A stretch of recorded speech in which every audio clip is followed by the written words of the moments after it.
এজন মুছলমান সন্তানৰ বাবে হৈছে বিশ্ব দৰবাৰত টক্কৰ দিছে ভাৰতে।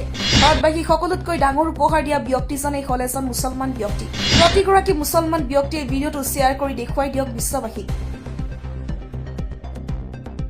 ভাৰতৰ মিছাইল মেন হিচাপে খ্যাত APJ আব্দুল কালামৰ বিষয়ে জানেনে আপুনি? 1931 চনৰ 15 অক্টোবৰ তাৰিখে সাধাৰণ পৰিয়ালত জন্ম লৈছিল এই মহান ব্যক্তিগৰাকী। সৰু বয়সতে সংবাদ পত্ৰ বিলাই পৰিয়ালক সহায় কৰিছিল, কিন্তু দৰিদ্ৰতাই তেওঁৰ সপোন কেতিয়াও থমকাব নোৱাৰিলে। দিন ৰাতি অধ্যয়ন, কঠোৰ পৰিশ্ৰম আৰু অদম্য মনোবলে ভাৰতৰ মিছাইল কাৰ্যসূচীক নতুন উচ্চতালৈ লৈ গ'ল।